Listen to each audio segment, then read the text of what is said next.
నమస్తే ఫ్రెండ్స్, నేను మీ Shravani Harsha. Welcome back to our channel. ఇవాళ మన కథ వీలునామా.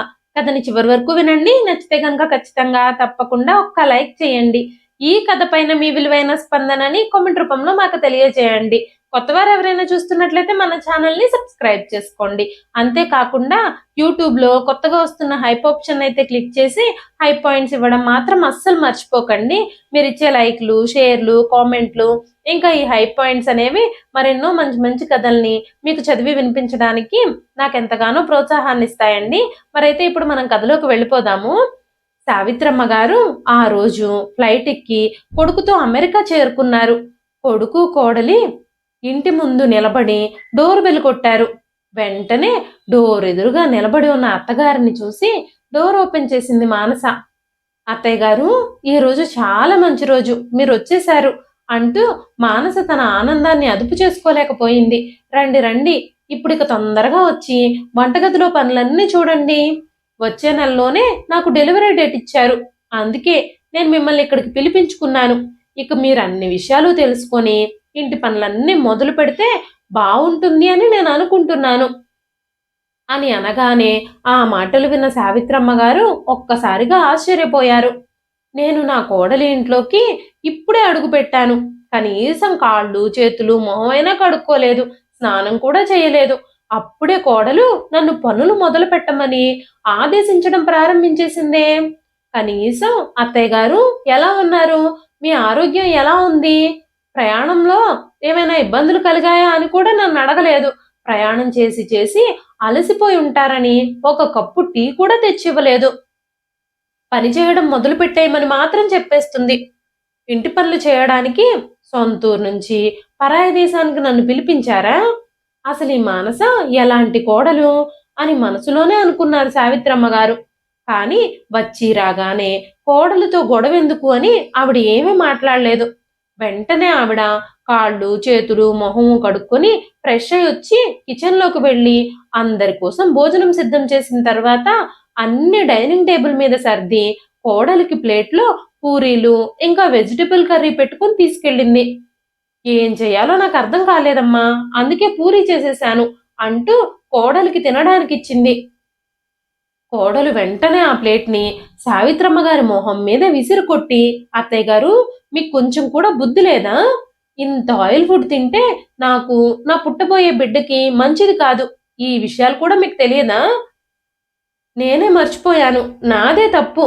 మీరు ఊరు నుంచి వచ్చారు కదా, ఊరి వాళ్ళకి అస్సలు బుద్ధుండదు. ఇంత ఆయిల్ ఫుడ్ తింటే ఎవ్వరి ఆరోగ్యమైనా పాడైపోతుంది అని మానస అనగానే సావిత్రమ్మ గారు, అమ్మా మానస, నువ్వు నాకు కనీసం ఏం చేయాలో కూడా చెప్పనే లేదు. నువ్వు చెప్పుంటే నేను అదే చేసి ఉండేదాన్ని అంటూ కింద పడిన ఆహారం మొత్తం శుభ్రం చేయడం మొదలుపెట్టారు. సావిత్రమ్మ గారు అలా శుభ్రం చేస్తూనే ఉన్నారు. వెంటనే మానస, మీరు కిచెన్లోకి వెళ్ళి హెల్దీగా నా కోసం ఏమైనా తీసుకురండి. అక్కడ చాలా వెజిటేబుల్స్ ఉన్నాయి. కనీసం అవైనా ఉడకబెట్టి నా కోసం వెజిటేబుల్ సూప్ అయినా చేసి తీసుకురండి. అది నేను తాగుతాను అని చెప్పగానే సావిత్రమ్మ గారు ఆ కింద పడిపోయిన పూరీలన్నీ ప్లేట్లో వేసుకొని డస్ట్బిన్లో పారేయడానికి తీసుకెళ్తూ ఉండగానే మానస, అత్తయ్య గారు, దాన్ని డస్ట్బిన్లో విసిరేయకండి. ఎందుకంటే ఫుడ్ వేస్ట్ అయితే నా డబ్బులు కూడా వేస్ట్ అయిపోతాయి. దాన్ని మీరే తినేయండి. మీరు వచ్చిన దగ్గర నుంచే డబ్బులు వృధాగా ఖర్చు పెట్టే పనులు మొదలు పెట్టకండి అని చెప్పింది మానస. సావిత్రమ్మ గారికి ఆ ఇంట్లో అడుగుపెట్టి ఇంకా ఒక్కరోజు కూడా గడవలేదు. కోడలప్పుడే తన రంగులు చూపించడం ప్రారంభించింది. క్రమక్రమంగా కాలం మారుతూ వస్తోంది. సావిత్రమ్మ గారు తన విధిని అంగీకరించింది. కానీ ఇంతకు ముందు తను గ్రామంలో నివసించినప్పటికీ ఆవిడ చాలా గౌరవంగా బ్రతికింది. అంతేకాకుండా తన భర్త ఆమెను ఒంటరిగా వదిలేసినప్పుడు ఒంటరిగానే ఆ ఊర్లో ధైర్యంగా బ్రతికింది. కొడుకు విదేశాల్లో మంచి ఉద్యోగం సంపాదించి అక్కడే పెళ్లి చేసుకొని సృజన్ అక్కడే సెటిల్ అయిపోయాడు. ఇప్పుడు కోడలు కడుపుతో ఉండడంతో సావిత్రమ్మ గారు తప్పనిసరి పరిస్థితుల్లో కొడుకు బలవంతం మీద కొడుకింటికొచ్చి బతిమలాడితే ఆవిడ అమెరికా రావాల్సి వచ్చింది. ఒకరోజు ఇంటి పనులన్నీ పూర్తయిన తర్వాత సావిత్రమ్మ గారు హాల్లో సోఫాలో కూర్చుని టీవీ ఆన్ చేశారు. విదేశాలలో భారతీయ ఛానల్స్ రావు, కానీ కొన్ని కొన్ని తెలుగు ఛానల్స్ వస్తున్నాయి. ఆమె తనకు చాలా ఇష్టమైన ఒక ఛానల్ పెట్టుకొని దాంట్లో కామెడీ వీడియోస్ చూస్తూ రిలాక్స్ అవుతూ ఉన్నారు. ఎందుకంటే కొడుకు కోడలు ఇద్దరు తమ తమ జీవితాల్లో తమ తమ పనుల్లో బిజీ అయిపోవడంతో ఆవిడతో మాట్లాడే వాళ్ళు ఎవ్వరూ లేరక్కడ. అదే సమయంలో మానస కావాలనే చీపురు తీసుకొచ్చి తన భర్త ఆఫీస్ నుంచి ఇంటికొచ్చే సమయానికి హాల్లో క్లీన్ చేయడం మొదలుపెట్టింది. అప్పుడే ఇంట్లోకి వస్తున్న సృజన్ వెంటనే, మానస, ఏం చేస్తున్నావు నువ్వు? నిన్ను రెస్ట్ తీసుకోమని డాక్టర్లు చెప్పారు కదా, అందుకే కదా అమ్మని ఊరి నుంచి పిలిపించింది. నువ్వెందుకు ఈ పనులన్నీ చేస్తున్నావు అనగానే మానస కోపంగా, మీ అమ్మగారు పనులెక్కడ చేస్తున్నారు? ఆవిడ హాయిగా సోఫాలో కూర్చొని జీడిపప్పులు కిస్మిస్లు తింటూ ఆవిడ పనులు ఆవిడ బిజీగా ఉన్నారు. కోడలు తల్లి కాబోతోందని తనకేం కావాలో తెలుసుకుందామని ఆవిడకి అసలు పట్టింపే లేదు. ఇప్పుడు ఇల్లంతా నేనే శుభ్రం చేసుకోవాల్సి వస్తుంది. ఆవిడ ఏ పనులు చేయడం లేదు. ఇల్లు ఊడ్చదు తుడచదు అని చెప్పగానే సావిత్రమ్మ గారు తన కొడుకు ముఖం వైపే చూస్తూ ఉండిపోయారు. సృజన్కి తన భార్య బాధ మాత్రమే కనిపించింది. వెంటనే సృజన్, అమ్మా, నువ్వు మానసిక సాయం చేయడానికి వచ్చి ఇలా హాయిగా తిని కూర్చుంటే ఎలాగా? అప్పుడప్పుడు కాస్త ఇంట్లో పనులు కూడా చేస్తూ ఉండు అంటూ, మానస, నీకు ఏ ఏ పనులు కావాలో అమ్మకి చెప్పి నువ్వే చేయించుకో, నువ్వు రెస్ట్ తీసుకో అని చెప్పాడు సృజన్. సృజన్ కూడా తన తల్లిని అర్థం చేసుకోలేదు. పరాయి సంస్కృతికి వచ్చేసిన తర్వాత భారతీయ సంస్కృతి విలువలు అన్ని మర్చిపోయినట్టున్నాడు కొడుకు అనుకున్నారు సావిత్రమ్మ గారు. అలా రోజులు గడిచిపోతూ ఉన్నాయి. మానస డెలివరీ టైం దగ్గరకు వచ్చింది. ఆ రోజు సావిత్రమ్మ గారు తన ఇంట్లో చిన్న మనవడు పుట్టాడని చాలా సంతోషించారు. సృజన్ పుట్టినప్పుడు ఆమెను అందరూ ఎంతగా అభినందించారో గుర్తు చేసుకోవడం ప్రారంభించారు ఆవిడ. సావిత్రమ్మ గారికి సృజన్ పుట్టినప్పుడు ఊళ్ళో వాళ్ళందరూ చంద్రశేఖర్ గారికి కొడుకు పుట్టాడు అని అందరూ చెప్పుకున్నారు. నేను ఒక బిడ్డకి తండ్రినయ్యాను అని చంద్రశేఖర్ గారు కూడా చాలా సంతోషించారు. సృజన్ పుట్టి ఎన్నో రోజులవుతున్నట్టుగా కూడా లేదు. ఇప్పుడు సృజనకి కూడా ఒక కొడుకు పుట్టాడు అని సావిత్రమ్మ గారు ఆనందంతో ఉక్కిరి బిక్కిరైపోతున్నారు. వెంటనే సావిత్రమ్మ గారు కొడుకుతో, బాబు సృజన్, నీకు చాలా చాలా అభినందనలు. నువ్వు తండ్రివయ్యావు. ఇప్పుడిక నీ బాధ్యతలు కూడా పెరిగాయి. నువ్వు మానస ఇద్దరు ఈ బిడ్డ బాధ్యతల్ని స్వీకరించాలి. వీడిని జాగ్రత్తగా పెంచి ప్రయోజకుల్ని చేయాలి అంటూ ఆవిడ కొడుకుని కోడల్ని ఆశీర్వదించారు. ఇప్పుడు కోడలికి తన కొడుకును చూసుకోవడం అనే ఒక సాకు దొరికింది. ఇంతకు ముందు మానస కాస్తైనా ఏదైనా పనిలో సావిత్రమ్మ గారికి సహాయం చేస్తూ ఉండేది. ఇప్పుడు ఇట్టి పని భారం మొత్తం సావిత్రమ్మ గారి మీదే పెట్టేసింది మానస. కానీ సావిత్రమ్మ గారికి మనవణ్ణి చూసిన సంతోషంలో ఆ ఇంట్లో ఏ పని చేస్తున్నా ఆ ఇంటి పనులన్నీ తన మీదే పడినా అవన్నీ భారంగా అనిపించడం లేదు. ఆవిడ కనీసం నోరు కూడా మెదపకుండా ఇంటి పనులన్నీ చేసేస్తూ ఉండేది. కోడల్ని ఒక్క మాట కూడా అనేది కాదు. తనకి పనిలో సహాయం చేయమని కూడా అడిగేది కాదు. మానస కూడా అత్తగారిని బాగా ఉపయోగించుకుంటుంది. సావిత్రమ్మ గారు గబగబా ఇంటి పనులన్నీ పూర్తి చేయడం, మనవడికి నూనె రాసి మసాజులు చేయడం, స్నానం చేయించడం, మనవడి డైపర్లు మార్చడం, ఇవన్నీ ఆవిడ రోజువారీ కార్యక్రమాలుగా మారిపోయాయి. మనవడు అభిమన్యుకి 6 నెలలు వచ్చిన దగ్గర నుంచి మనవడిని స్ట్రాలర్లో కూర్చోబెట్టుకొని అటు ఇటు తిప్పడం కూడా మొదలుపెట్టింది. రోజంతా మనవణ్ణి చూసుకుంటూ ఇంటి పనులు చేసుకుంటూ సావిత్రమ్మ గారి రోజులు చాలా వేగంగా కదిలిపోతూ ఉన్నాయి. చూస్తూ చూస్తూ ఉండగానే మనవడికి 3 ఏళ్ళు వచ్చేశాయి. ఇక మానసకి ఆ ఇంట్లో సావిత్రమ్మ గారి అవసరం లేదు అని అనిపించడం మొదలైంది. ఇప్పుడు కోడలు తనని ఎలాగైనా వదిలించేసుకోవాలని ప్లాన్లు వేస్తుంది. ఒకరోజు తెల్లవారుజామున 4 గంటలు అవుతూ ఉంది. కోడలు సావిత్రమ్మ గారిని పిలిచింది. అత్తయ్య గారు, అత్తయ్య గారు, ఏం చేస్తున్నారు మీరు? ఒకసారి ఇటు రండి అంటూ. కానీ ఆవిడ అస్సలు పలకలేదు. ఈ వృద్ధురాలు ఎక్కడ చచ్చిపోయిందో ఏంటో, చాలాసేపటి నుంచి పిలుస్తూనే ఉన్నాను, ఎంతసేపైనా సరే తను బయటికి రాలేదు అంటూ తిట్టుకుంటూనే ఉంది మానస. సావిత్రమ్మ గారు ఆవిడకి ఒళ్ళంతా నొప్పులుగా ఉండడంతో రాత్రి 2 గంటల వరకు నిద్రపోలేదు. అందుకే ఆవిడ ఉదయాన్నే లేవడం కష్టమైపోయింది. మెలకు వచ్చినా కూడా ఆవిడ నడుం నొప్పితో మంచం మీద నుంచి కనీసం పైకి కూడా లేవలేకపోతోంది. అయితే ఎంత పిలిచినా అత్తగారు బయటికి రాకపోవడంతో మానస కోపం తారాస్థాయికి చేరుకుంది. సావిత్రమ్మ గారు హాల్లోకి చేరుకునేసరికి మానస పాల బాటిల్తో అక్కడ ఎదురుగా నిలబడుంది. ఎంతసేపు పిలిచినా గాని బయటకు రాని అత్తగారి మీద మానసకి చాలా కోపం వచ్చేసింది. ఆ పాల బాటిల్తో సావిత్రమ్మ గారి తల మీద బలంగా కొట్టింది. సావిత్రమ్మ గారు నొప్పితో అరుస్తూ నేల మీద పడిపోయారు. ఇంకా నేను మీ కాళ్ళు విరగ్గొట్టలేదు, సంతోషించండి. ఒక్కసారి పిలిస్తే వెంటనే లేచి రావాలని మీకు తెలియదా? నేను ఎంతసేపటి నుంచి పిలుస్తున్నాను? పొద్దునే 4 గంటలైపోయింది, ఇంకా మీరు మంచం మీద నుంచి లేవనే లేదు. రోజు లేచి బాబుకి పాలు రెడీ చేసేది మీరే కదా. రాత్రి బాటిల్లో పోసిన పాలు కంపు కొడుతున్నాయి. ఈ బాటిల్ శుభ్రంగా క్లీన్ చేసి స్టెరిలైజ్ చేసి పాలు తీసుకొచ్చి నాకు ఇవ్వండి అంటూ అరిచింది మానస.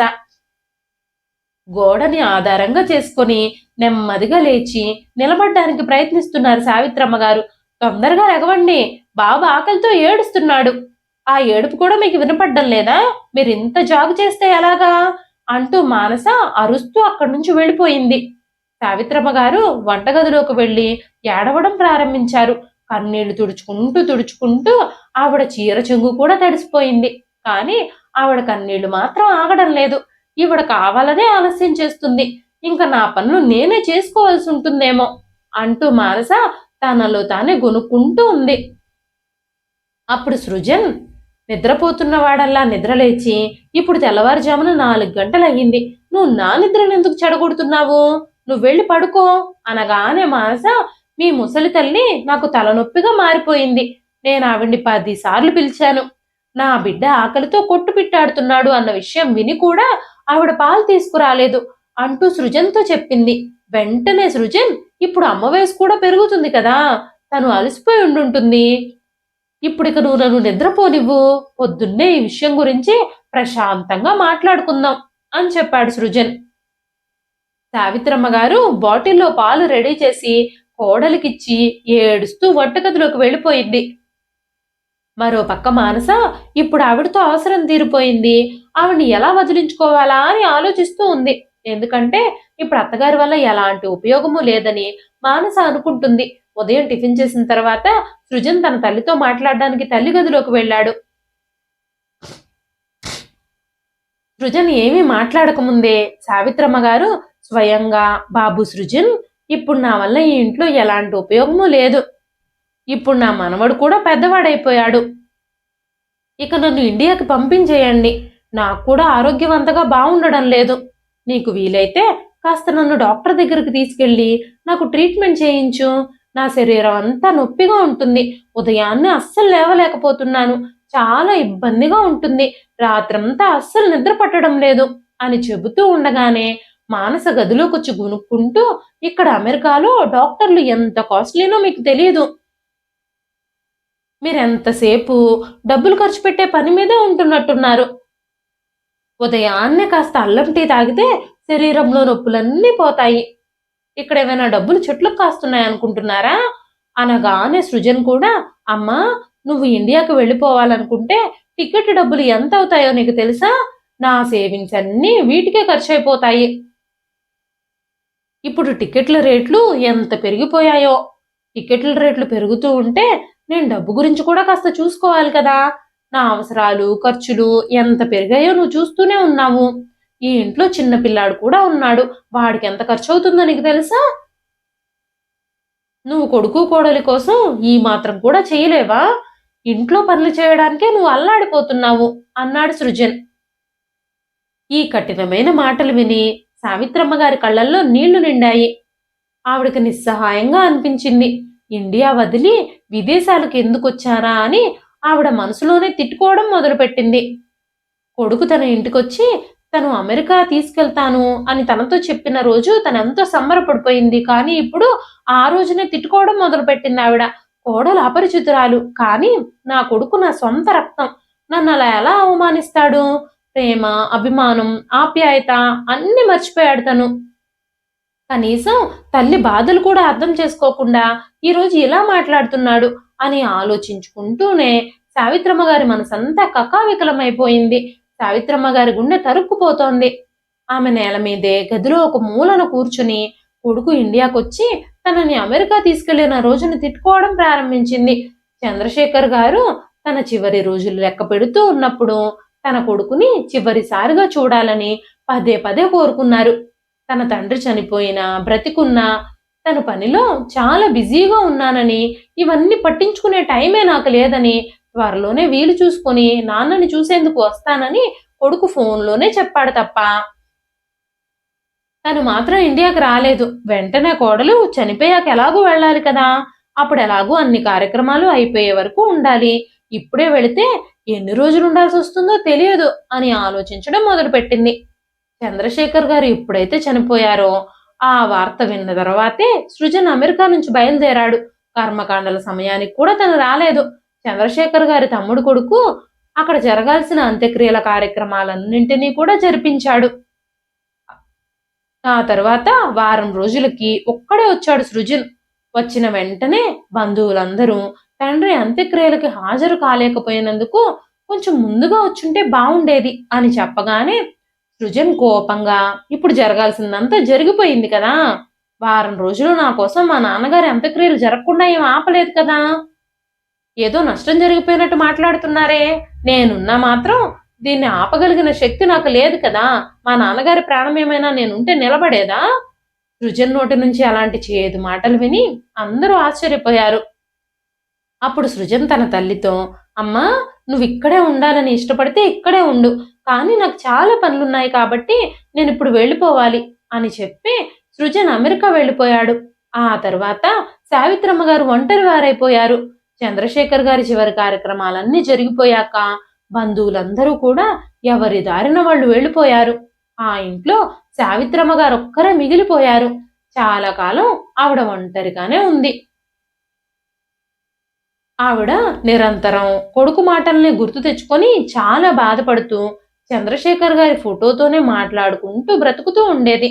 నాకిప్పుడు ఎవ్వరి సపోర్టు లేదు, మన కొడుకు కూడా ఇప్పుడు మనవాడు కాదు, ఇప్పుడు తను తన భార్యకి మాత్రమే చెందినవాడు, మన గురించి అస్సలు పట్టింపే లేదు, తండ్రి చనిపోయాక తల్లి ఒంటరిగా ఎలా బ్రతుకుతుందో అని కూడా తను ఆలోచించడం లేదు. మీరు వెళ్ళిపోయిన తర్వాత ఈ ఇల్లు ఖాళీగా మారిపోయింది, నన్ను కాటు వేయడానికి ఒంటరితనం పరిగెత్తుకుంటూ వస్తుంది అంటూ సావిత్రమ్మ గారు తన ఏడుపుని ఆపుకోలేకపోతున్నారు. అప్పుడు సావిత్రమ్మ గారి పని మనిషి సుధా ఆవిడ్ని జాగ్రత్తగా చూసుకుంటూ ఉంది. అమ్మా, ఇలా గుండెలు బాదుకుని ఏడుస్తూ ఉంటే మీ ఆరోగ్యం కూడా పాడైపోతుంది, మీరు చాలా కాలంగా సరిగ్గా భోజనం కూడా చేయడం లేదు, పచ్చి మంచినీళ్ళు కూడా తాగకుండా ఇలా ఏడుస్తూనే కూర్చుంటున్నారు, నేను ఇప్పుడే మీకోసం తినడానికి ఏమైనా తీసుకొస్తాను అంటూ సుధా సావిత్రమ్మ గారికి భోజనం తినిపించడానికి చాలా ప్రయత్నాలు చేసింది. సావిత్రమ్మ గారు ఏడుస్తూ ఏడుస్తూ నా కొడుకు పై చదువుల కోసం విదేశాలకు వెళ్ళిపోయి అక్కడే ఉద్యోగం సంపాదించి అక్కడే నచ్చిన అమ్మాయి దొరికిందని పెళ్లి చేసుకుని అమెరికాలోనే సెటిల్ అయిపోయాడు, కానీ ఈ తల్లిదండ్రుల పర్మిషన్ కూడా అడగలేదు ఆ పెళ్లికి. కానీ భార్యాభర్తలిద్దరును పెద్ద మనసుతో మేము వాళ్ళని క్షమించాం, తండ్రి చనిపోయినప్పుడు కూడా నా కొడుకు ఇంపార్టెంట్ మీటింగ్లు ఉన్నాయని సాకులు చెప్పాడు, అంతిమ సంస్కారాలు చేయడానికి కూడా రాలేదు, తండ్రి చనిపోయాక ఒంటరైన నేను ఏమైపోతాను అని కూడా పట్టించుకోకుండా మళ్ళీ నాకు చాలా ముఖ్యమైన పనులున్నాయని తిరిగి అమెరికా వెళ్ళిపోయాడు, ఇలాంటి పిల్లల వల్ల ఎవరికి ఉపయోగం అనుకుంటూ ఏడవడం మొదలుపెట్టారు సావిత్రమ్మ గారు. ఆ తర్వాత కొన్ని రోజులు గడిచాయి. కొన్ని రోజుల తర్వాత సావిత్రమ్మ గారు కొడుకుకు ఫోన్ చేసి, బాబు మీ నాన్నగారు చనిపోయిన తర్వాత నేను ఇక్కడ ఒంటరిగా మిగిలిపోయాను, నువ్వు కోడలు ఇండియాకి తిరిగి వచ్చేసి ఇక్కడ ఏదైనా వ్యాపారం మొదలు పెట్టండి, ఇక్కడే స్థిరపడండి, ఈ చివరి రోజుల్లో నాతో పాటు కలిసి ఉండండి అని అడిగినప్పుడు సృజన్, అమ్మా మేము ఇండియాకి రావడం అనేది అసాధ్యం, మీ కోడలికి ఇండియా లైఫ్ స్టైల్ అస్సలు నచ్చదు, ఊర్లో ఏ మాత్రమూ టెక్నాలజీ ఉండదు, అక్కడ పరిస్థితులు కూడా నాకు అస్సలు అంతగా నచ్చవు, మానస చిన్నప్పటి నుంచి అమెరికాలోనే పెరిగింది, అమెరికానే తనకిష్టం, తను ఇండియాలో అస్సలు అడ్జస్ట్ అవ్వలేదు అని చెప్పినప్పుడు కొడుకు సంభాషణ విన్న తర్వాత సావిత్రమ్మ గారు కొడుకు విదేశీ రంగుల్లో పూర్తిగా మునిగిపోయాడని అర్థం చేసుకున్నారు. అమెరికా కల్చర్కి పూర్తిగా బానిసైపోయాడు, ఇప్పుడు తను నా కొడుకు కాదు అని సరిపెట్టుకొని సావిత్రమ్మ గారికి అప్పటి నుంచి కొడుకుకు ఫోన్ చేయడం కూడా మానేశారు. ఆవిడకు మెల్లగా నిశ్శబ్దమైన జీవితాన్ని గడపడం ప్రారంభించారు. సుధా సావిత్రమ్మ గారింట్లోనే పనిచేస్తూ ఆవిడని జాగ్రత్తగా చూసుకుంటూ ఎప్పుడూ ఒక కంట కనిపెడుతూనే ఉండేది. పక్కింటి సుశీలమ్మ గారు సావిత్రమ్మ గారు ఎలా ఉన్నారా అని అప్పుడప్పుడు కాసేపు వచ్చి కూర్చొని ఆవిడ ఆరోగ్యం గురించి ఆరా తీస్తూ ఉండేవారు. వాళ్ళిద్దరూ ఎప్పటి నుంచో మంచి స్నేహితులు.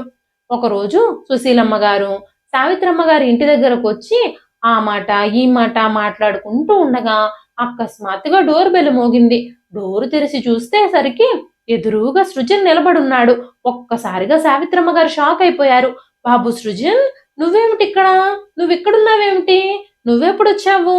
ఇదంతా కళ నిజమో నాకు అర్థం కావడం లేదు అంటూ ఆశ్చర్యపోతూ అడిగారు. సావిత్రమ్మ గారు కొడుకుని ఎదురుగా చూడగానే కొడుకు మీద తనకున్న కంప్లైంట్స్ అన్నీ మరిచిపోయారు. కొడుకు ఇప్పటి వరకు తన విషయంలో ప్రవర్తించిన తీరంతా మరిచిపోయి తన కొడుకుతో తన యోగక్షేమాల గురించి మాట్లాడడం ప్రారంభించింది. సృజన్ తన తల్లిని కౌగులించుకొని, అమ్మా ఎలా ఉన్నావు నువ్వు అని అడగగానే, బాబు సృజన్, నువ్వు నన్ను తీసుకెళ్ళడానికి వచ్చావా? నువ్వు నన్ను తీసుకెళ్ళడానికి ఖచ్చితంగా వస్తావని నాకు తెలుసు. ఈ అమ్మంటే నీకు ప్రాణం అని కూడా నాకు తెలుసు. నా కొడుకు నన్ను తీసుకెళ్ళడానికి తప్పకుండా వస్తాడని నేను ఎప్పటి నుంచో అనుకుంటున్నాను అంటూ సావిత్రమ్మ గారు చిన్న పిల్లలాగా గంతులు వేస్తూ కొడుకుని కౌగిలించుకుంది. కొడుకుని ఆశీర్వదించడం కూడా మొదలుపెట్టింది. అప్పుడు సృజన్, అమ్మా, నేను నిన్ను తీసుకెళ్ళడానికే వచ్చాను. మనం తొందరలోనే ఇక్కడి నుంచి బయలుదేరాలి. కానీ అంతకు ముందే ఇక్కడ ఉన్న ఆస్తిపాస్తులన్నీ అమ్మేసి వెళ్ళిపోదాం. నువ్విక పర్మనెంట్గా మాతో పాటే అమెరికాలోనే ఉందువు గాని. ఇప్పుడు ఇక్కడ మాత్రం మనకి ఎవరున్నారని? నాన్నగారు చనిపోయారు. నువ్వు ఒక్కదానివే కదా. ఇక నుంచి నువ్వు మాతో పాటే ఉందువు గాని. ఇప్పుడు నువ్వు నానమ్మవి కూడా కాబోతున్నావు. నీ కోడలు కడుపుతో ఉంది. కడుపుతో ఉన్నప్పుడు, పిల్లలు పుట్టినప్పుడు పెద్దవాళ్ళు ఒంట్లో ఉండడం ఎంత ముఖ్యమో నీకు తెలుసు కదా. ఇంకా నీ మనవళ్ళ బాధ్యతను తీసుకొని నువ్వు మాతో పాటు అక్కడే ఉందువు గాని. మనవళ్లతో ఆడుకుంటూ కొడుకు కోడల్ని కళ్ళారా చూసుకుంటూ నీ జీవితం ఎలా గడిచిపోతుందో నీకే తెలియదు అన్నాడు సృజన్. ఇదంతా విన్న తర్వాత సావిత్రమ్మ గారు చాలా సంతోషించారు. నేను నానమ్మ అవ్వబోతున్నానా అంటూ సంతోషంగా కిచెన్లోకి వెళ్ళి స్వీట్ తయారు చేసి కొడుకు కూడా తినిపించారు. అమ్మా, నేను అమెరికా వెళ్ళడానికి అన్ని ఏర్పాట్లు చేసేస్తాను. నువ్వు తొందరగా నీ సామాన్లన్నీ ప్యాక్ చేసుకో. మనం వెళ్లేలోపే ఈ ఇంటిని అమ్మేసే ఏర్పాట్లు కూడా చేద్దాము. నీకు పాస్పోర్టు, వీసా అన్ని పనులు నేను మొదలు పెట్టేస్తాను. ఈ లోపుగా ఈ పనులన్నీ పూర్తి చేసేసుకుందాం అని చెప్పాడు. అప్పుడు పక్కింట్లో ఉన్న సావిత్రమ్మ గారి స్నేహితురాలు సుశీలమ్మ గారు సావిత్రమ్మ గారితో, సావిత్రి, నువ్వు కొడుకుతో వెళ్ళాలనుకుంటే అమెరికా వెళ్ళు. అంతేగాని ఈ ఇంటిని మాత్రం అమ్మొద్దు. తొందరపడి ఈ ఇంటిని అమ్మేస్తే నీకే నష్టం అని చెప్పారు. కానీ సావిత్రమ్మ గారు ఎవ్వరు చెప్పిన మాటల్ని వినే పరిస్థితుల్లో లేరు. అప్పుడు సుశీలమ్మ గారు బాగా ఆలోచించి సృజన్తో, సృజన్, ఇప్పటికిప్పుడు ఈ ఇంటిని అమ్మితే మీకు మంచి ధర రాదు. నా భర్త ఒక ప్రాపర్టీ డీలరు. మంచి కొనుగోలుదారులు దొరికినప్పుడు నేను మీకు అక్కడికైనా విషయం తెలియజేస్తాను. అప్పుడే మీరు ఇంటిని అమ్ముదురు గాని అని చెప్పారు. కానీ కొడుకు బలవంతం వల్ల మనవళ్లతో మనవరాలతో ఆడుకోవచ్చు అన్న ఆశతో, తన మిగిలిన జీవితాన్ని కొడుకుతో గడపొచ్చు అన్న ఆలోచనతో సావిత్రమ్మ గారు మాత్రం కొడుకుతో వెళ్ళడానికే సిద్ధమయ్యారు. సావిత్రమ్మ గారు కొడుకు కోడలుతో ఉన్నప్పటికంటే పని మనిషి సహాయంతో ఆ ఇంట్లో ఉన్నప్పుడే చాలా సంతోషంగా ఉన్నారు. సుధా సావిత్రమ్మ గారిని చాలా జాగ్రత్తగా చూసుకునేది. కొడుకుతో అమెరికా రావాలి అన్న ఆలోచన ఈ రోజు తనని ఈ పరిస్థితికి తీసుకొచ్చింది. జీవితంతో రాజీ పడి పరాయి దేశంతో ఉన్న కొడుకు కోడలితో కలిసి గడపడానికి వచ్చినందుకు ఆవిడ గుండెలు బాదుకుంటూ ఏడుస్తున్నారు. తన నిర్ణయం ఎంత తప్పో ఎంతగా ఆలోచించి సుశీలమ్మ గారు ఆ రోజున తనకు ఆ సలహా ఇచ్చారో ఇప్పుడిప్పుడే సావిత్రమ్మ గారికి అర్థమవుతున్నాయి. పగలు రాత్రి మానస అత్తగారిని హింసిస్తూనే ఉంటుంది. కనీసం ఆవిడ భోజనం చేసిందో లేదో కూడా పట్టించుకోదు. రోజంతా ఆవిడని తిడుతూనే ఉంటుంది. వృద్ధాప్యంలో ఉన్న అత్తగారి వల్ల ఇప్పుడు నాకు ఎలాంటి ఉపయోగము లేదు. ఈవిడొచ్చి ఇప్పుడు మా నెత్తి మీద కూర్చుంది. ఈవిడ ఆరోగ్యం కూడా ఇప్పుడు అంతంత మాత్రంగానే ఉంది. ఈవిడ ఆరోగ్యం కోసం మేము ఇప్పుడు ఎంత డబ్బులు ఖర్చు చేయాల్సి వస్తుందో అని గొనుక్కోవడం కూడా మొదలుపెట్టింది మానస. ఒకరోజు మానస ఉదయం నుంచి అత్తగారితో చాలా ప్రేమగా ఉన్నట్టు నటించడం మొదలుపెట్టింది. అత్తగారి దగ్గరకు వెళ్ళి, అత్తయ్య గారు, మనం ఈరోజు హాస్పిటల్కి వెళదాము. నేను మిమ్మల్ని డాక్టర్ దగ్గరకు చూపిస్తాను. మీరు చాలా బలహీనంగా కనిపిస్తున్నారు. చాలా రోజుల నుంచి మీ ఆరోగ్యం కూడా బాగుండడం లేదు కదా. అందుకే నేను మీ అబ్బాయితో చెప్పాను. మీ అబ్బాయి డాక్టర్ అపాయింట్మెంట్ తీసుకున్నారు అని చెప్పినప్పుడు ఒక్కసారిగా కోడలు అలా ప్రేమను చూపించడం చూసి సావిత్రమ్మ గారికి కాస్త వింతగానే అనిపించింది. కానీ ఆవిడ కోడలితో కలిసి హాస్పిటల్కి వెళ్ళాలనే అనుకున్నారు. ఎందుకంటే ఆవిడ ఆరోగ్యం ఈ మధ్య అస్సలు బాగుండడం లేదు. సావిత్రమ్మ గారు హాస్పిటల్కి వెళ్ళడానికి రెడీ అయ్యారు. సృజన్ తన కారులో సావిత్రమ్మ గారిని ఎక్కించుకొని హాస్పిటల్కి తీసుకెళ్లాడు. అమ్మా, ఇప్పుడు టైం 12 అయిపోయింది. మన డాక్టర్ అపాయింట్మెంట్ 1 గంటకి. ఇంకా మనకి గంట టైం ఉంది. ఈ లోపుగా ఈ జ్యూస్ తాగు, నీకు కాస్త శక్తి వస్తుంది. చాలాసేపు వెయిట్ చేయాలి కదా, లేదంటే నీరసం వచ్చేస్తుంది అంటూ సృజన్ తన తల్లికి జ్యూస్ ఇచ్చాడు. ఆ జ్యూస్ తాగిన తర్వాత సావిత్రమ్మ గారు స్పృహ తప్పి పడిపోయారు. మానస ఇంకా సృజన్లు మెల్లగా ఆవిడని కారులోంచి దించి ఒక పార్కు బెంచ్ మీద తనని వదిలేశారు. ఆ పార్క్ బెంచ్ మీద అపస్మారక స్థితిలో పడుకునుంది ఆవిడ. ఆ పార్కు వాచ్మెన్ వచ్చి చూసినప్పుడు సావిత్రమ్మ గారు పడుకుని నిద్రపోతూ ఉన్నారు. అమ్మా, ఇది పార్కు మూసేసే సమయం అంటూ ఆ వాచ్మెన్ ఆవిడని లేపడానికి ప్రయత్నించాడు.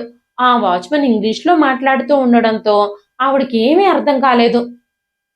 సావిత్రమ్మ గారు అంతగా చదువుకోలేదు. చుట్టుపక్కల కొడుకు కోడలు కోసం వెతుకుతూ మానస, సృజన్ అంటూ ఏడవడం మొదలుపెట్టారు ఆవిడ. ఆవిడకి మత్తు కూడా పూర్తిగా వదలలేదు. ఆవిడ కళ్ళు కూడా సరిగ్గా తెరుచుకోవడం లేదు. అయినా సరే ఆవిడ భయంతో పార్క్ అంతా తిరుగుతూ కొడుకు కోడలు కోసం వెతికింది. కానీ వాళ్ళిద్దరూ ఎక్కడా కనిపించలేదు. నేను ఎక్కడున్నాను? నేను కారులో కూర్చుని జ్యూస్ తాగాను. ఆ తర్వాత ఏమైందో నాకు తెలియడం లేదు. నేను ఇక్కడికి ఎలా వచ్చాను అంటూ ఆవిడ ఏడవడం మొదలుపెట్టింది. ఆవిడకి కనీసం ఇంగ్లీష్ కూడా తెలియదు. ఆవిడ తన బాధని ఎవ్వరితో చెప్పినా ఎవ్వరూ అర్థం చేసుకోవడం లేదు. జనాలకి ఆవిడ ఏడుపు మాత్రమే కనిపిస్తుంది. ఎవరైనా కనీసం ఆవిడ మాటల్ని అర్థం చేసుకోవడానికి ప్రయత్నించినా ఆవిడ తెలుగులో మాట్లాడడంతో ఎవ్వరికీ ఆ మాటలు అర్థం కావడం లేదు. ఎవరి దగ్గరైనా మొబైల్ ఫోన్ తీసుకొని కొడుకు ఫోన్కి ఫోన్ చేద్దాము అంటే ఆవిడకి కొడుకు ఫోన్ నంబర్ కూడా తెలియదు. 3 ఏళ్ల నుంచి తన కొడుకు ఇంట్లోనే ఉంది. కొడుకు ఫోన్ నంబర్తో ఆవిడకి ఎప్పుడూ అవసరం రాలేదు. అసలు కొడుకు తన విషయంలో ఇలా చేయగలడు అని ఆవిడ కలలో కూడా ఊహించలేదు. ఇలాంటి రోజు ఒకటి చూడాల్సి వస్తుందని ఆవిడెప్పుడూ అనుకోలేదు. ఇప్పుడే కొడుకు కోడలు ఆవిడ విషయంలో చేసిన మాయలన్నీ ఆవిడకు అర్థమయ్యాయి. ఈ రోజు ఉదయం నుంచి కోడలు తనతో ఎందుకంత తియ్యగా మాట్లాడుతుందో, ప్రేమగా నటిస్తుందో ఇప్పుడే సావిత్రమ్మ గారు ఇప్పుడిప్పుడే అర్థం చేసుకోగలుగుతున్నారు. తనకి కోడలి మాటలు చూసి, ప్రవర్తన చూసి అనుమానం వచ్చింది. కానీ కోడలు ఇంత నీచమైన పని చేస్తుందని ఆవిడ ఊహించలేదు. చీకటి పడుతుంది. ఎక్కడికి వెళ్లాలో సావిత్రమ్మ గారికి అర్థం కాలేదు. దారిలో ఒక గుడి కనిపించింది. కాస్త ధైర్యం తెచ్చుకుని ఆ గుడికి వెళ్లి దేవుడికి ప్రార్థించడం మొదలుపెట్టింది. భగవంతుడా, ఈ కష్టాల నుంచి నన్ను బయటపడేయి తండ్రి. నేనిప్పుడు ఎక్కడికి వెళ్ళాలి? ఏం చేయాలో నాకు అర్థం కావడం లేదు అని ఏడుస్తూ అక్కడే గుళ్ళో కూర్చున్నారు ఆవిడ. ఆ తర్వాత ఆ గుడి కూడా మూసేసే టైం అవ్వడంతో ఆవిడ గుడిలో నుంచి బయటకు వచ్చేశారు. రాత్రి పెరుగుతున్న చీకటి కారణంగా ఎదురుగా వస్తున్న వాహనాలు స్పష్టంగా కనిపించడం లేదు. దీంతో ఆవిడ అటు ఇటు తిరుగుతూ ఒక కారు కింద పడిపోయి స్పృహ కోల్పోయింది. వెంటనే ఆ కారులో ఉన్న వ్యక్తి కిందకి దిగి కారు ఆపి సావిత్రమ్మ గారిని ఆయన కారులో ఎక్కించుకొని తమ ఇంటికి తీసుకొచ్చారు. చాలా సేపటి తర్వాత సావిత్రమ్మ గారు స్పృహలోకి వచ్చారు. ఆవిడ స్పృహలోకి వచ్చిన తర్వాత, మీరంత రాత్రిపూట రోడ్డు మీద ఏం చేస్తున్నారు అంటూ ఆ వ్యక్తి సావిత్రమ్మ గారిని అడిగినప్పుడు సావిత్రమ్మ గారికి ఇంగ్లీష్ అర్థం కావడం లేదు కాబట్టి ఆవిడ తెలుగులో 2-3 మాటలు మాట్లాడడానికి ప్రయత్నించారు. ఆ మాటలు విని ఆయన కూడా తెలుగులో మాట్లాడడం మొదలుపెట్టారు. ఆ మాటలు వినగానే సావిత్రమ్మ గారికి కాస్త రిలీఫ్గా అనిపించింది. వెంటనే సావిత్రమ్మ గారు, నా పేరు సావిత్రి అని చెప్పగానే, నా పేరు మార్టిన్. మీరు నా కారు కిందే పడి స్పృహ తప్పి పడిపోయారు. అందుకే ఇక్కడికి తీసుకొచ్చాను. భయపడకండి. నేను మీకు నాకు చేతనైన సహాయం చేస్తాను. అసలు ఏం జరిగిందో నాతో చెప్పండి. నాకు తెలుగు బాగానే అర్థమవుతుంది అని అడగగానే, ఎవ్వరి సానుభూతి లేని ఈ దేశంలో ఒకరు తనకి సహాయం చేస్తాను అని చెప్పగానే సావిత్రమ్మ గారు బాధతో, సంతోషంతో ఏడవడం మొదలుపెట్టారు. ఇదంతా చూసి, అమ్మా మీరు ముందు ఏడవడం ఆపండి, ముందుగా ఏదైనా తినండి, మీరు చాలా బలహీనంగా నీరసంగా కనిపిస్తున్నారు అంటూ మార్టిన్ ఆవిడకి ఫ్రూట్స్ ఇచ్చాడు. అవి తిన్న తర్వాత కూడా ఆవిడ ఏడుస్తూనే ఉంది. మార్టిన్ ఆవిడని ఓదార్చి చాలా ప్రేమగా అడిగినప్పుడు సావిత్రమ్మ గారు ఏడుస్తూ జరిగిన విషయాలన్నీ తనతో చెప్పారు. సావిత్రమ్మ గారి మాటలు వింటూ ఉంటే సావిత్రమ్మ గారి కొడుకు కోడలి మీదే మార్టిన్కి చాలా అసహ్యంగా అనిపించింది. తన కళ్ళన్నీ కన్నీళ్లతో నిండిపోయాయి ఆవిడ కథ విని. అమ్మా నేను ఒక పని చేస్తాను, అలాంటి కొడుకు కోడలు ఉండడం మీకు అవమానం, నేను వెంటనే పోలీసులకి సమాచారం అందిస్తాను అని చెప్పి పోలీసులకి మార్టిన్ కంప్లైంట్ ఇవ్వగానే పోలీసులు మార్టిన్ వాళ్ళ ఇంటికి చేరుకున్నారు. సావిత్రమ్మ గారిని చాలాసేపు ఎంక్వైరీ చేశారు. సావిత్రమ్మ గారితో, అమ్మా తల్లిదండ్రుల్ని విదేశాలకు తీసుకొచ్చి అవసరం తీరిపోయాక వాళ్ళని రోడ్డు మీదకి వదిలేసే కేసులు నిత్యం మాకు కనిపిస్తూనే ఉంటాయి. తల్లిదండ్రులు అనారోగ్యం పాలైనప్పుడు, హాస్పిటల్ కోసం డబ్బులు ఖర్చు చేయాల్సి వచ్చినప్పుడు వాళ్ళని వీధిన పడేసే పిల్లలు చాలా మందే ఉన్నారు ఇక్కడ అని చెప్పినప్పుడు సావిత్రమ్మ గారు ఆ మాటలు విని షాక్ అయిపోయారు. మరుసటి రోజు సావిత్రమ్మ గారు చాలా భయపడిపోయారు. పోలీసులు ఆవిడ్ని ఒక తెలియని ప్రాంతానికి తీసుకెళ్లారు. అక్కడే కొడుకు కోడలు ఉన్నారు. మార్టిన్ కూడా సావిత్రమ్మ గారితోనే ఉన్నాడు. పోలీసులతో కలిసి విచారణ జరిపేందుకు అక్కడ కొన్ని విషయాలు తెలుసుకోవాలని మార్టిన్ వాళ్లతో పాటు వెళ్ళాడు. ఆ రోడ్డుకు సమీపంలోనే ఉన్న సీసీటీవీ కెమెరా ఓపెన్ చేసి చూసినప్పుడు కోడలు ఆవిడ తాగే జ్యూస్లో మత్తుమందు కలిపిచ్చి ఆవిడ అపస్మారక స్థితికి చేరుకున్న తర్వాత కొడుకు కోడలు ఇద్దరూ కలిసి ఆవిడని కారులో తీసుకొచ్చి పార్క్లో వదిలేసిన దృశ్యాలు ఆ సీసీటీవీ కెమెరాలో రికార్డ్ అయ్యాయి. అవన్నీ చూసి సావిత్రమ్మ గారు చెల్లించిపోయారు. భగవంతుడా, ఇలాంటి కొడుకు ఎవ్వరికి పుట్టకూడదని సావిత్రమ్మ గారు పట్టరాని దుఃఖంతో ఏడుస్తూ ఉన్నారు. భగవంతుడు నాకు అలాంటి కొడుకుని కోడల్ని ఇచ్చాడు. నా కోడలు కనీసం నాతో ప్రేమగా మాట్లాడడానికి కూడా ఎంత అహంకారం చూపిస్తుందో. నా కొడుకు ఈ తల్లి బాధని అస్సలు పట్టించుకోడు. అలాంటి కొడుకును నేను కలిగి ఉన్నాను అంటూ ఏడుస్తూ ఉన్నారు ఆవిడ. వాళ్ళకు అవసరం ఉన్నప్పుడు, ఒక ఆయాగా వాళ్ళకి నా అవసరం వచ్చినప్పుడు నన్ను తెలివిగా ఇండియా నుంచి నా అమాయకత్వాన్ని, కొడుకు మీద ఉన్న నా ప్రేమని వాడుకుని ఇక్కడికి తీసుకొచ్చారు. ఇప్పుడు రోడ్డు మీద వదిలేశారు అని ఏడవడం మొదలుపెట్టారు ఆవిడ. ఇప్పుడు పోలీసులు విచారించడం ద్వారా ఈ విషయాలన్నీ బయటపడ్డాయి. పోలీసులు తన కొడుకు కోడలు గురించి తెలుసుకున్నారు. సావిత్రమ్మ గారి కొడుకుని చూసి మార్టిన్ కూడా ఆశ్చర్యపోయాడు. పోలీసులు తక్కువ కాలంలోనే కొడుకుని కోడల్ని కనిపెట్టారు. కానీ సావిత్రమ్మ గారు మాత్రం తన కొడుకుని అసహించుకోవడం మొదలుపెట్టారు. కొడుకుతో కోడలుతో కలిసి వెళ్ళకూడదని ఆవిడ నిర్ణయించుకున్నారు. తను భారతదేశానికే తిరిగి వెళ్ళిపోవాలని పోలీసులతో చెప్పింది.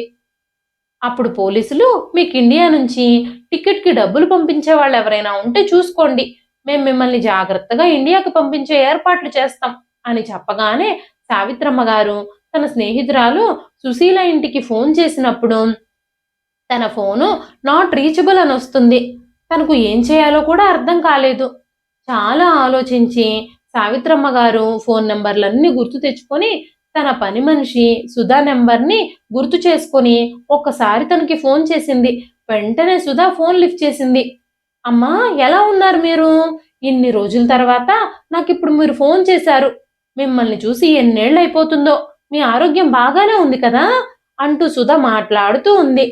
అలాంటి సానుభూతి కలిగిన మాటలు విన్న సావిత్రమ్మ గారి మనసు, కళ్ళు కన్నీళ్లతో నిండిపోయాయి. ఆ తరువాత సావిత్రమ్మ గారు పక్కింటి సుశీలమ్మ గారి దగ్గర టికెట్కి డబ్బులు తీసుకొని తను చెప్పిన అకౌంట్కి ట్రాన్స్ఫర్ చేయమని సుధతో చెప్పారు.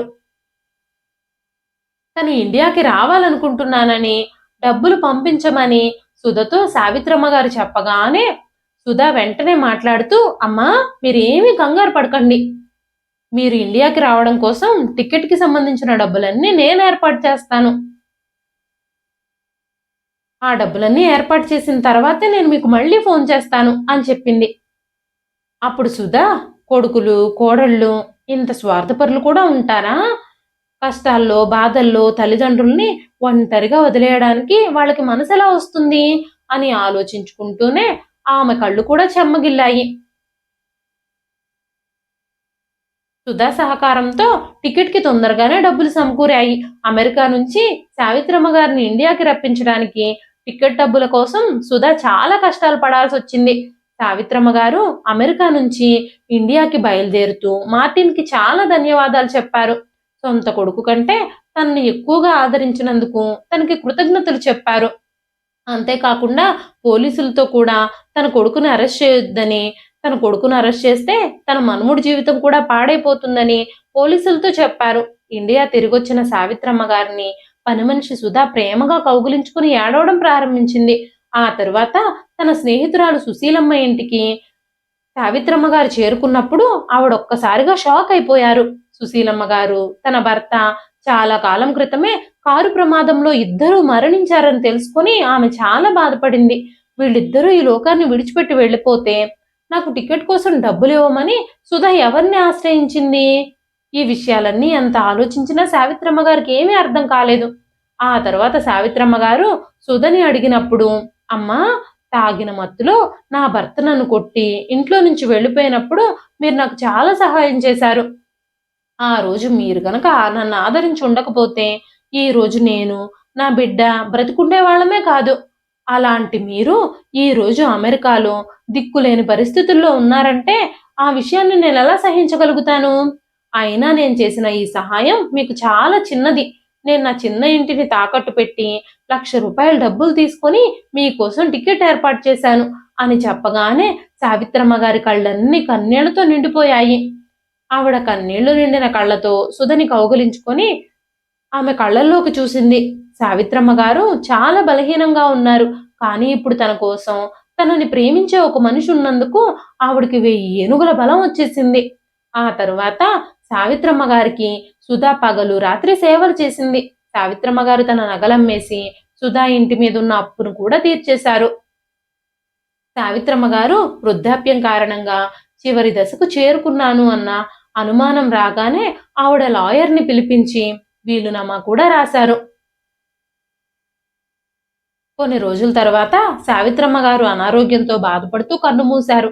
సావిత్రమ్మ గారు చనిపోయారు అన్న వార్త తెలుసుకున్న తర్వాత సృజన్, ఆ ముసలావిడ పోయింది, నా ఉద్యోగం కూడా పోయింది కాబట్టి ఆస్తంతా అమ్మి తెచ్చుకొని ఇక్కడ వ్యాపారం మొదలు పెడదాం అనుకుంటూ రాబందుల్లాగా తల్లి శవం మీద పడి తినడానికి అంత్యక్రియలకి హాజరయ్యాడు. కానీ ఇక్కడ సావిత్రమ్మ గారి ప్లాన్తో ఆట మొత్తం తనకిందులైపోయింది. సావిత్రమ్మ గారికి చితికి నిప్పంటించక ముందే లాయర్ వీలునామా చదవడం ప్రారంభించాడు. సావిత్రమ్మ అనే నేను నా పూర్తి స్పృహతో ఈ వీలునామా రాస్తున్నాను. నాకు నివాసంగా ఉన్న ఈ ఇంటిని నా పని మనిషి సుధకి, ఇంకా నా వ్యవసాయ భూమిని కూడా సుధా పేరు మీదే రాసిస్తున్నాను. నాకున్న ఒకే ఒక్క ఆత్మీయురాలు నా కూతురు లాంటిది సుధ మాత్రమే. నా కొడుకుకి నా చితికి నిప్పంటించే అర్హత కూడా లేదు. సుధ మాత్రమే నా చితికి నిప్పంటించాలి అని నేను కోరుకుంటున్నాను అని ఆ వీలునామాలో రాసుంది. తన తల్లి సంకల్పం చదివిన తర్వాత కొడుకు కోడలి వెన్నులో వణుకు పుట్టింది. సీసీ కెమెరాలో సావిత్రమ్మ గారికి కొడుకు కోడలు చేసిన ద్రోహం మొత్తం చూసిన మార్టిన్ ఎవరో కాదు, సృజన్కి బాసే. కాబట్టి ఇలాంటి పాములు నా దగ్గర పనిచేయడానికి వీల్లేదని చెప్పి సృజన్ని ఉద్యోగం నుంచి కూడా తీసేశాడు. ఇప్పుడు ఉద్యోగం పోగొట్టుకొని ఆస్తిపాస్తులు కూడా లేక సేవింగ్స్ డబ్బులన్నీ ఖర్చయిపోయి కొడుకు కోడలు అక్కడ వీధిన పడ్డారు. తమ తల్లి విషయంలో ఆ రోజు ఆ విధంగా చేసి ఉండకపోతే ఇలాంటి రోజు వచ్చేది కాదని కొడుకు కోడలు తమ చర్యలకి తమని తామే తిట్టుకుంటూ ఉన్నారు. ఇదండి ఈ రోజు కథ. ఈ కథ మీకు ఎలా అనిపించింది? కథ నచ్చితే ఒక లైక్ చేయండి. ఈ కథ పైన మీ విలువైన స్పందనని కామెంట్ రూపంలో మాకు తెలియజేయండి. మరెన్నో ఇలాంటి ఇంట్రెస్టింగ్ కథల కోసం మన ఛానల్ని సబ్స్క్రైబ్ చేసుకోండి. అంతేకాకుండా యూట్యూబ్లో కొత్తగా వస్తున్న హైప్ ఆప్షన్ అయితే క్లిక్ చేసి హై పాయింట్స్ ఇవ్వడం మాత్రం అస్సలు మర్చిపోవద్దు. మరొక మంచి కథతో రేపు మళ్ళీ కలుస్తానండి. అంతవరకు సెలవు, ఉంటానండి.